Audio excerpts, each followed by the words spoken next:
Welcome to Mega Nine TV. Montha తుఫాన్ అయిపోయింది కదా, ఇక లీడర్స్ అటువైపు చూడరని అనుకున్నారు. కానీ సీఎం చంద్రబాబు మాత్రమే కాదు, డిప్యూటీ సీఎం పవన్ సైతం ముంపు ప్రాంతాల్లో పర్యటించారు. ప్రజాప్రతినిధులు చాలా వరకు కూడా ఎంత పంట నష్టం జరిగిందని లెక్కలు తెప్పించుకొని నష్టపరిహారం ఇస్తుంటారు. కానీ ఏపీ సర్కార్ మాత్రం ఇందుకు పూర్తి భిన్నంగా చేస్తుంది. మోంతా మిల్చిన నష్టాన్ని పూడ్చడం కోసం సీఎం చంద్రబాబుతో పాటు డిప్యూటీ సీఎం పవన్ కళ్యాణ్ కూడా శ్రమిస్తున్నారు. ఈ మోంతా తుఫాన్ కారణంగా మొత్తంగా 17 శాఖల్లో తీవ్ర నష్టం వచ్చిందని నివేదిక వచ్చింది. అంతేకాకుండా 5,265 కోట్ల నష్టం వచ్చింది. ఈ నివేదికను చంద్రబాబు అన్ని జిల్లాల కలెక్టర్ల నుంచి తెప్పించుకున్నారు.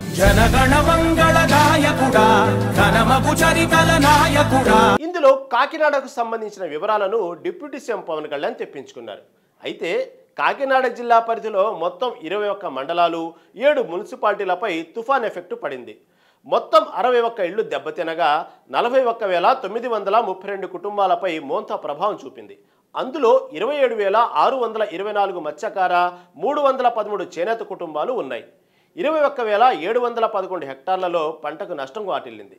668 ఎకరాల్లో అరటి, బొప్పాయి తదితర ఉద్యాన పంటలు దెబ్బతిన్నాయి. మొత్తం 33,596 మంది రైతులు తుఫాను కారణంగా నష్టపోయారు. విద్యుత్ పరికరాలు, రోడ్లు కూడా పెద్ద ఎత్తున దెబ్బతిన్నాయి. ఒక్క పిఠాపురం నియోజకవర్గంలోనే వరి, ఉద్యాన పంటలు కలిపి 2,500 మంది రైతుల వరకు పంటలు నష్టపోయారు.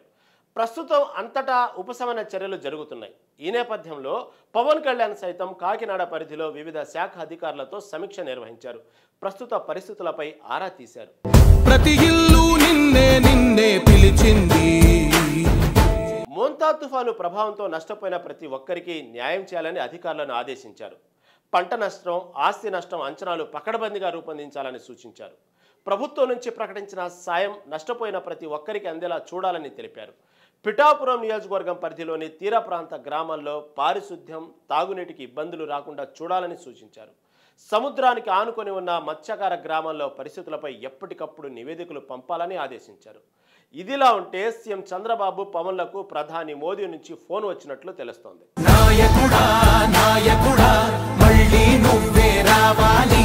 మోంతా తుఫాను ప్రభావంపై మోడీ అడిగినట్లు కూడా సమాచారం. అందుకు సంబంధించిన సమాచారాన్ని ఇద్దరు వివరించడమే కాకుండా నష్టానికి సంబంధించిన పరిహారం కోసం కేంద్ర సాయాన్ని కోరినట్లు తెలుస్తుంది. ఇందుకు సంబంధించిన నివేదికలు కూడా వెళ్ళినట్లు సమాచారం. కేంద్రం సాయంతో ప్రతి ఒక్కరికి నష్టపరిహారం అందించే దిశగా కూటమి ప్రభుత్వం చర్యలు చేపడుతుంది. మొత్తంగా చూసుకుంటే ఇలాంటి నష్టాలు జరిగినప్పుడు రోజుల వ్యవధిలో నష్టపరిహారం అందించడంపై చర్యలు తీసుకోవడం ఇదే మొదటిసారని చెప్పాలి. ఎంతో వేగంగా నష్టాన్ని అంచనా వేసి నష్టపోయిన వారిని వివరాలు కూడా సేకరించారు.